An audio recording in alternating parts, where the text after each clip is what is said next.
Law है, economy connected है rule of law के साथ। ये लोगों को गलत फहमी है कि जनाब मुझे जो जनरल बाजवा वो हर चीज के हर फन मौला बन गए थे, तो हमें बता रहे हैं कि जनाब देखें आप इकॉनमी के ऊपर कॉन्सेंट्रेट करें, ये एहतसाब को भूल जाएं, ये अकाउंटेबिलिटी भूल जाएं।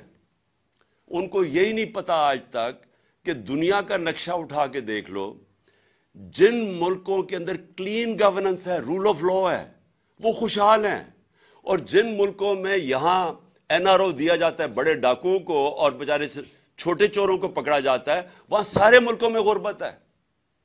रूल ऑफ लॉ कनेक्टेड है खुशहाली के साथ। दुनिया के अंदर जिधर भी खुशहाली आई है पहले रूल ऑफ लॉ आया है।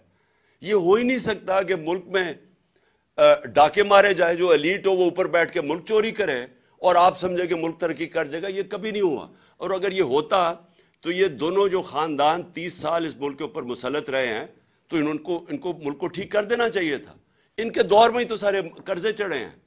तो ये किसी का अगर ख्याल है, और ये सेल्फ स्टाइल, क्योंकि बदकिस्मती ये है कि जब आपके पास इतनी पावर आ जाए जो एक जनरल बाजवा के पास थी, तो वो समझते हैं वो हर फन मौला, वो हर चीज के एक्सपर्ट बन जाते हैं।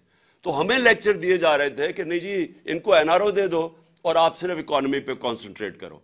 मैं याद उनको करवाया कि चाइना ने 450 वजीरों को जेलों में डाला है, जो दुनिया में सबसे तेजी से बढ़ रही है इकोनॉमी। उसको क्या जरूरत पड़ी थी कि 450 वजीरों को पिछले 7-8 साल में जेलों में डालो। इसलिए रूल ऑफ लॉ कनेक्टेड है। और मैं आपको यकीन दिलाता हूं कि हमारी जो सबसे बड़ी रिसोर्स है ओवरसीज पाकिस्तानी है। मेरा उनसे सबसे देर 30 साल तक राब्ता है। उन्होंने शौकतखाना में मदद की, नमल यूनिवर्सिटी में, पीटीआई को जिसको फॉरेन फंडिंग कहते हैं, वो ओवरसीज पाकिस्तानी मदद करते हैं। वो सबसे ज्यादा जज्बा रखते हैं।